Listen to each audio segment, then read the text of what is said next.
बड़ी खबर आज से वैक्सीन की प्रक्रिया में एक और अध्याय जुड़ने वाला है। स्वास्थ्य कर्मचारियों और बुजुर्गों को बूस्टर डोज लगेगी। बड़ी खबर आज से बूस्टर डोज की प्रक्रिया शुरू हो जाएगी। टीका लगेगा जो 60+ के हमारे बुजुर्ग हैं उनको, इसके अलावा जो फ्रंट लाइनर्स वर्कर्स हैं हमारे, उनको ये बूस्टर डोज लगाई जाएगी। और इसको लेकर एक दिन पहले से ही रिमाइंडर मैसेज भेजा जा रहा है, चूंकि 1 करोड़ लोगों ने अब तक अपॉइंटमेंट लिया है ये बूस्टर डोज लगाने के लिए।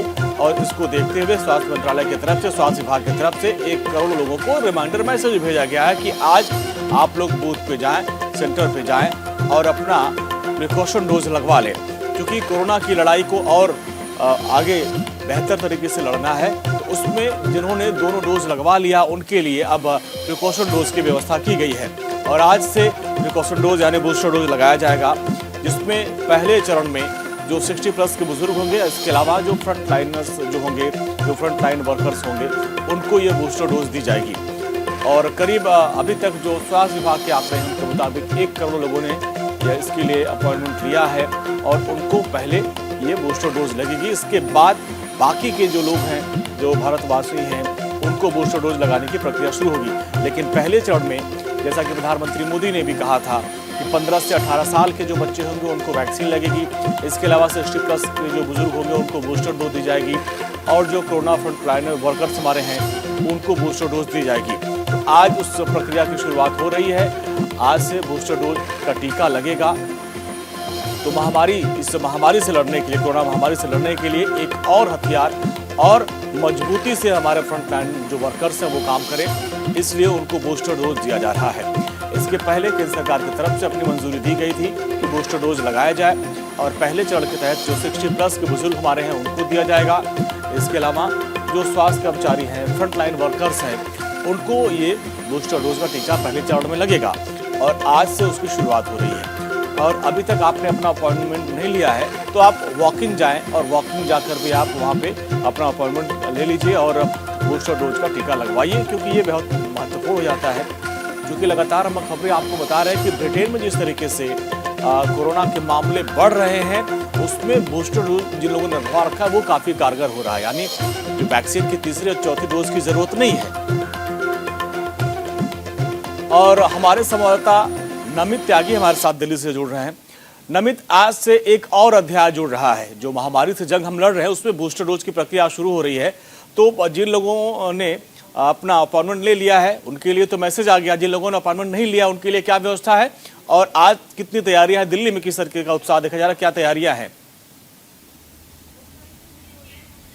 देखिए अंजनी, आज से जो है एक नई शुरुआत हो रही है कोरोना की जंग में। और जो 60 साल से ऊपर के व्यक्ति हैं और इसके अलावा जितने भी हेल्थ वर्कर्स हैं और जो कोरोना वॉरियर्स हैं उनको बूस्टर डोज लगनी शुरू हो जाएगी। हालांकि कल जो है इसका अपॉइंटमेंट तमाम लोगों ने ले लिया है, लेकिन जो लोग ऑनलाइन रजिस्ट्रेशन नहीं कर पाए हैं उनके लिए भी सुविधा है कि आप डायरेक्ट जाकर भी जो है अपने आप को खुद को बूस्टर डोज लगवा सकते हैं। इसके अलावा सरकार ने कल एक ये भी निर्देश दिया है कि दिल्ली के अंदर जो 60 साल से ऊपर के व्यक्ति हैं वो अपने डॉक्टर से पहले सलाह लें, उसी के बाद उनको बूस्टर डोज दी जाएगी। साथ ही साथ जितने भी वैक्सीनेशन सेंटर बनाए गए हैं वहां पर यह निर्देश दिया गया है कि पहले जिस व्यक्ति को दोनों डोज लग चुकी है, सपोज कीजिए कि अगर दोनों डोज कोवैक्सीन की लगी है तो उसको तीसरी जो बूस्टर डोज है वो कोवैक्सीन की ही लगेगी, मिक्स डोज नहीं लग सकती। जिसको कोविशील्ड लगी है उसको भी बूस्टर डोज कोविशील्ड ही लगेगी। तो ऐसे में दिल्ली के अंदर तो तमाम तैयारियां की गई हैं। इसके अलावा कल केंद्रीय स्वास्थ्य मंत्रालय की तरफ से भी एक एडवाइजरी जारी की गई थी, उसमें भी ये कहा गया था तमाम राज्यों के लिए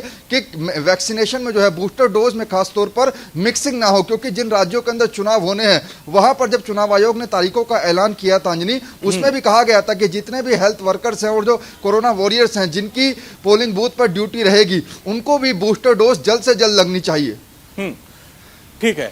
और हमारे सहयोगी शेखर आनंद त्रिवेदी भी हमारे साथ लखनऊ से जुड़ रहे हैं, उनके पास भी चलेंगे। शेखर, आज एक बड़ा दिन है। अभी तक जो वैक्सीन के दोनों डोज ले चुके हैं, बूस्टर डोज की डिमांड हर कोई कर रहा था, चाहे पॉलिटिकल पार्टी के लोग हों या बाकी लोग करें, भाई बूस्टर डोज लगाना चाहिए क्योंकि महामारी बढ़ रही है। अब ऐसे में आज से एक नए अध्याय की शुरुआत हो रही है। हम यूपी की बात करें तो यूपी में क्या तैयारी है? देखिए यूपी में जो यहाँ पर कोविड वॉरियर्स हैं उनके लिए ख़ास तौर पर इंतज़ाम किए गए हैं। जो फ्रंटलाइन वर्कर्स हैं, चाहे वो डॉक्टर्स हों, अस्पताल का स्टाफ हो या जिनकी चुनाव में ड्यूटी लगने वाली है, उन सबको प्रायोरिटी पे यहाँ पर बूस्टर डोज दी जा रही हैं। साथ ही जिन लोगों ने अभी तक दूसरी खुराक नहीं ली है उनसे भी ये कहा गया है कि आप दूसरी खुराक ले लीजिए। जो 60 साल से ऊपर के बुजुर्ग हैं उनके लिए ये प्रावधान निकाला गया है कि वो सेंटर पर जाएंगे और वहां तत्काल में उनका रजिस्ट्रेशन होगा और उसके बाद उनको बूस्टर डोज दे दी जाएगी। तो इस तरीके की व्यवस्था सरकार ने बनाई है यहाँ पर बूस्टर डोज के लिए। अंजनी और शेखर, चूंकि चुनावी राज्य है तो ऐसे में यहाँ पर विशेष एहतियात बरती जा रही होगी। जिन लोगों ने वैक्सीन नहीं लगवाई उनको लिए भी अभियान चलाया जा रहा होगा और बूस्टर डोज की भी व्यवस्था हो गई है। तो लखनऊ और पूरे अलग अलग शहरों में माना जा रहा है कि जिन लोगों ने ऑनलाइन अपॉइंटमेंट लिया है वो तो ठीक है, जिन लोगों ने ऑनलाइन अपॉइंटमेंट नहीं लिया है तो वो लोग वॉकिंग कर सकते हैं। देखिए, ऑनलाइन अपॉइंटमेंट की जहां तक बात है तो उत्तर प्रदेश आपको पता ही है कि करीब 24-25 करोड़ की जो जनसंख्या है उसमें 17-18 करोड़ लोगों को ऑलरेडी वैक्सीन लग चुकी है। हाँ। भारत में सबसे ज्यादा वैक्सीन लगाने वाला राज्य उत्तर प्रदेश ही है। और इसके अलावा पहली डोज तो ऑलमोस्ट सबको लग चुकी है। जो बच्चों को 15 से 18 साल के बच्चों को वैक्सीन की डोज लगाने की बात हुई थी, हाँ। उसमें भी हमने देखा है कि पेरेंट्स काफी जागरूक हैं और बच्चे भी जागरूक हैं। वो स्कूल में जा करके स्कूलों की वैसे छुट्टियां हैं अंजनी, लेकिन 11 और 12 के जो छात्र हैं 11वीं 12वीं के, उनके स्कूल में ही ये व्यवस्था करी गई है। लगातार टीचर्स फोन कर रहे हैं, बच्चे जा रहे हैं, वैक्सीनेटेड हो रहे हैं। इसके अलावा जो आपने बताया कि जैसे चुनाव है तो इसमें कोई दो राय नहीं। अब हम ही लोग हैं, दिन भर फील्ड में रहते हैं, हमारे साथ बहुत सारे ऐसे लोग हैं जो अपने अपने ऑफिस जाते हैं, काम पर जाते हैं। सबने कम से कम सिंगल डोज ले रखी है। डबल वैक्सीन का जो दूसरा टाइम पीरियड है उसका वो वेट कर रहे हैं और जब उनकी बारी आ रही है तो वो जा करके लगवा भी रहे हैं। जहां तक बूस्टर डोज की बात है तो उसके लिए भी लोगों में जागरूकता है। खासतौर से लखनऊ ने दूसरी वेव में कुछ ज्यादा ही त्रासदी देखी थी। इसको लेकर के लखनऊ वाले खासतौर पर काफी सचेत हैं। नमित, एक चीज ये भी आपसे समझना चाहेंगे कि ये जो बूस्टर डोज लग रही है, क्या इसमें कुछ टाइमिंग का भी है कि 8 महीने 9 महीने ऐसा कुछ टाइमिंग है क्या कि जिन्होंने दोनों डोज लगवाई है इतना गैप होना चाहिए? ये भी कुछ जानकारी हमारे दर्शकों को बताएं अगर कुछ आपके पास हो तो।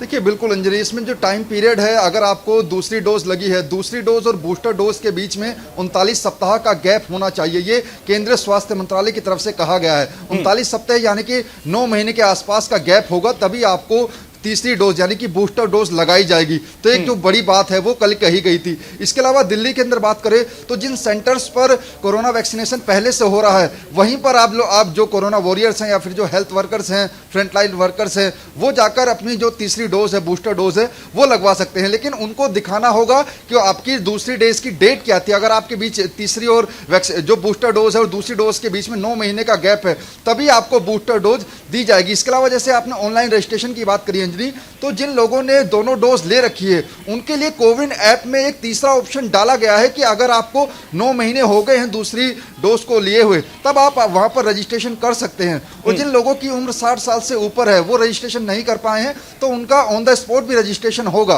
क्योंकि दिल्ली के अंदर जो कोरोना विस्फोट हुआ है अंजनी, वो लगातार जो है लोगों को डरा रहा है। पिछले 24 घंटे में आपको बताऊं तो 22,000 से ज्यादा नए मामले दर्ज किए गए हैं और जो पॉजिटिविटी रेट है वो 23% को पार कर गया है। पिछले 15 दिन पहले जहां दिल्ली के अंदर 6 से 7,000 एक्टिव केसेस थे, मौजूदा समय में 60,000 एक्टिव केस जो हैं वो दिल्ली के अंदर देखे जा रहे हैं।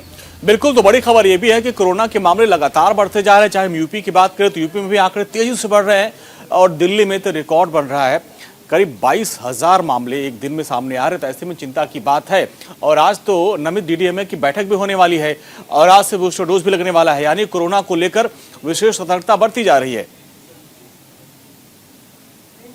देखिए बिल्कुल अंजनी, आज 11 बजे डीडीएमए की एक अहम बैठक है और डीडीएमए इस बैठक के अंदर ये पूरी तरीके से समीक्षा करेगा कि जो ग्रैब सिस्टम के तहत येलो अलर्ट दिल्ली के अंदर लागू किया गया था उससे कितना फायदा दिल्ली के अंदर हो रहा है, और अगर नहीं हुआ है तो उसके बाद अभी फिलहाल ग्रैब सिस्टम के तहत दिल्ली के अंदर येलो अलर्ट है, उसके बाद अंबर अलर्ट, ऑरेंज अलर्ट और रेड अलर्ट। तो क्या दिल्ली के अंदर आज अंबर अलर्ट या फिर ऑरेंज अलर्ट लग सकता है, इस पर सबकी निगाहें। और अगर ये लगा तो दिल्ली के अंदर जो पाबंदियां हैं उसका बोझ जो है और ज्यादा दिल्ली के ऊपर बढ़ जाएगा, क्योंकि अभी फिलहाल डीडीएमए की तरफ से जो पिछली जो बैठक की गई थी उसके बाद वीकेंड कर्फ्यू लगाया गया था और भी कई पाबंदियां लगाई गई थी। तो मौजूदा समय में आज जो बैठक होने वाली है इसमें खुद दिल्ली के सीएम जुड़ेंगे, दिल्ली के स्वास्थ्य मंत्री, इसके साथ साथ नीति आयोग के भी कई सदस्य इसमें जुड़ेंगे। तो कुल मिलाकर आज दिल्ली के उपराज्यपाल अनिल बैजल ये समीक्षा करेंगे कि आखिर दिल्ली के अंदर और कौन कौन सी नई पाबंदियां जो हैं वो लगाई जा सकती है जिससे कोरोना की जो बेकाबू रफ्तार है उस पर लगाम लगाई जा सके। और नमित देखिए, कुछ राज्य ऐसे हैं जहां पर जो आंकड़े बहुत तेजी से फैल रहे हैं और खबर यह भी है कि आज केंद्रीय स्वास्थ्य मंत्री मनसुख मांडविया भी 5 राज्यों के मुख्यमंत्रियों के साथ बैठक करेंगे। यानी कोरोना के खिलाफ जो लड़ाई चल रही है उसमें चाहे हम दिल्ली सरकार की बात कर ले, एलजी की बात कर ले या फिर केंद्र सरकार की बात कर ले, हर कोई सतर्क है और आज बड़ी बैठकों का आज दौर है। देखिए बिल्कुल बड़ी बैठक डेली हो रही हैं। कल भी हमने देखा था कि पीएम नरेंद्र मोदी ने कोरोना को लेकर एक बड़ी जो वर्चुअल बैठक थी वो की थी। इसमें खुद केंद्रीय गृह मंत्री अमित शाह मौजूद थे, केंद्रीय गृह सचिव मौजूद थे, केंद्रीय स्वास्थ्य सचिव मौजूद थे, केंद्रीय स्वास्थ्य मंत्री मौजूद थे। तो कल पीएम नरेंद्र मोदी ने भी तकरीबन 1 से 1.5 घंटा तक वो वर्चुअल बैठक की और उसमें समीक्षा की है कि किन राज्यों में किस रफ्तार से केसेस बढ़ रहे हैं और सभी राज्यों के मुख्यमंत्रियों को और वहां के प्रशासन अधिकारियों को, स्वास्थ्य कर्मियों को, जितने भी स्वास्थ्य विभाग के बड़े डॉक्टर्स हैं उनको पीएम नरेंद्र मोदी की तरफ से यह आदेश दिया गया है कि ज्यादा से ज्यादा जो वैक्सीनेशन ड्राइव है उसकी रफ्तार को बढ़ाया जाए और जो जितने बच्चे हैं केंद्रीय स्वास्थ्य मंत्रालय का यह भी एक टारगेट है कि 15 जनवरी तक जितने भी देश के अंदर 15 से 18 साल के बच्चों को डोज लगनी शुरू हुई है वो लगभग सबको लग जाए। नमिता और शिखर, आप हमारे साथ बने रहिए क्योंकि कोरोना के मामले बहुत तेजी से बढ़ रहे हैं। कई राज्यों में ये रिकॉर्ड तोड़ते जा रहे हैं। कई राज्यों में अपने अपने हिसाब से पाबंदियां बढ़ाई जा रही है। दिल्ली में वीकेंड कर्फ्यू लग गया है और तमिलनाडु में भी 1 दिन का जो है संपूर्ण लॉकडाउन है। तो तमाम एहतियात बढ़ते जा रहे हैं और लगातार न्यूज़ इंडिया भी आपसे निवेदन कर रहा है, अपील कर रहा है कि मास्क लगाए रखें क्योंकि सबसे बड़ा हथियार यही है। मास्क लगाएं और सैनिटाइज करें। इस रिपोर्ट को आप देखें।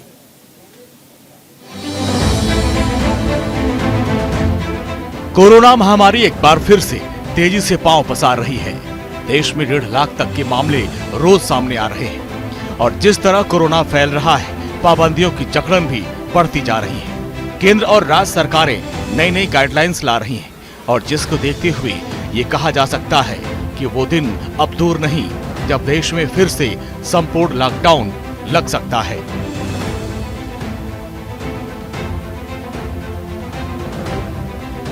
तमिलनाडु में बेकाबू होते कोरोना संक्रमण की तीसरी लहर के बीच चेन को तोड़ने के लिए रविवार को पूर्ण रूप से लॉकडाउन लगा दिया गया। कोरोना वायरस को फैलने से रोकने के लिए तमिलनाडु सरकार ने पहले ही नाइट कर्फ्यू राज्य में घोषित कर रखा है। लेकिन जिस तरह तेजी से मामले बढ़ रहे हैं उसके बाद सूबे की स्टालिन सरकार ने सख्ती का फैसला किया है। संपूर्ण लॉकडाउन के तहत राज्य में सिर्फ जरूरी सेवाएं जैसे मेडिकल, किराना स्टोर ही खुले रहेंगे। इसके अलावा सभी दुकानें और सेवाएं स्थगित रहेंगी। पुलिस कई टीमों का गठन कर हालात पर नजर रखे है। नियमों का उल्लंघन करने वालों पर सख्त कार्रवाई की जा रही है।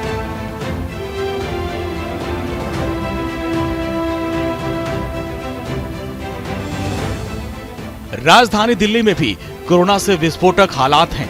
करीब 20,000 मामले रोजाना सामने आ रहे हैं और जिसके चलते राज्य में वीकेंड कर्फ्यू लग चुका है। सभी सरकारी दफ्तरों में जरूरी सेवा को छोड़कर सबको आने से मना कर दिया गया है और ऑनलाइन वर्क फ्रॉम होम के निर्देश जारी किए गए हैं। प्राइवेट दफ्तरों में 50% कैपेसिटी के साथ काम करने की इजाजत है। इसके अलावा दिल्ली में रात 10 से सुबह 5 बजे तक नाइट कर्फ्यू इम्पोज है। स्कूल, सिनेमाघर, जिम, ऑडिटोरियम, वाटर पार्क सभी बंद किए जा चुके हैं। बढ़ती महामारी के बीच दिल्ली सरकार ने सोमवार को डीडीएमए की बैठक बुलाई है जिसमें विशेषज्ञों की सलाह के बाद आगे की प्लानिंग तय की जाएगी। हालांकि मुख्यमंत्री अरविंद केजरीवाल ने साफ किया है कि फिलहाल लॉकडाउन लगाने की हमारी कोई मंशा नहीं है। तो मैं बार बार बोल रहा हूँ कि मास्क पहनना सबसे जरूरी है। मास्क पहनना सबसे जरूरी है। कई लोग मेरे से प्रश्न पूछ रहे हैं लॉकडाउन लगेगा। हम लॉकडाउन नहीं लगाना चाहते। लॉकडाउन नहीं लगेगा अगर आप मास्क पहनोगे तो। मास्क पहन के घर से बाहर निकलो, मास्क पहन के चारों तरफ घूमो। अगर ज़रूरत ना पड़े तो घर से बाहर ना ही निकलो अभी थोड़े दिन, कोई ज़रूरी नहीं है, लेकिन मास्क पहनना बहुत ज़रूरी है। सोशल डिस्टेंसिंग बहुत ज़रूरी है।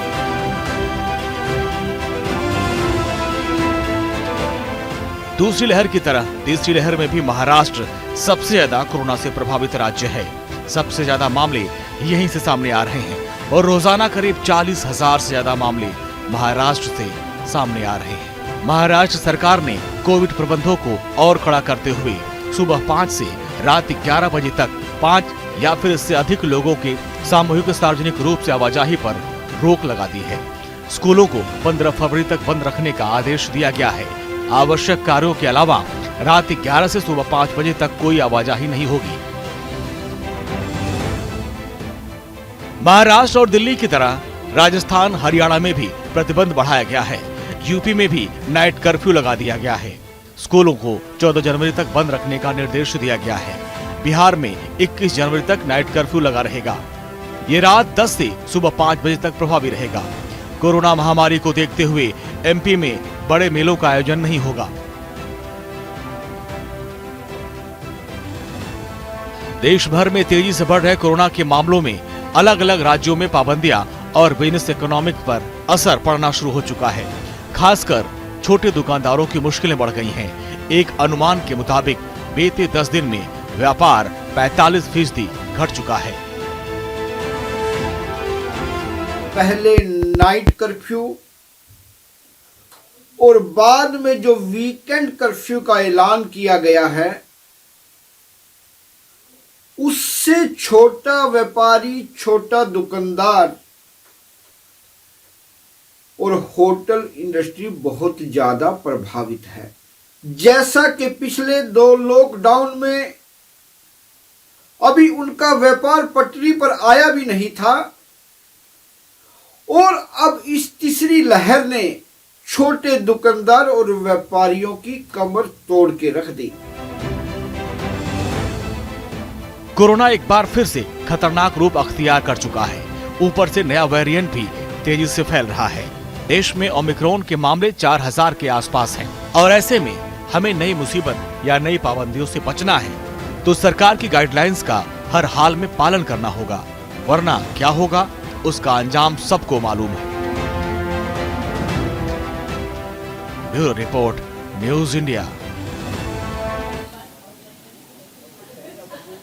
तो कोरोना और ओमिक्रॉन की रफ्तार लगातार बढ़ती जा रही है। सरकार की तरफ से इससे निपटने के इंतजाम किए जा रहे हैं और आज से बूस्टर डोज की प्रक्रिया शुरू हो रही है और बूस्टर डोज 60+ बुजुर्गों को और जो कोरोना फ्रंटलाइन वर्कर्स हैं उनको लग रही है।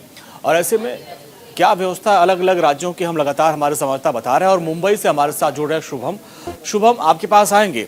आज से जो 60+ के बुजुर्ग हमारे हैं और जो फ्रंटलाइन वर्कर्स हैं उनको बूस्टर डोज लगाई जाएगी। तो हम मुंबई महाराष्ट्र की बात करें तो वहां पर किस तरह का अभियान चलाया जा रहा है, किस तरह की व्यवस्था है?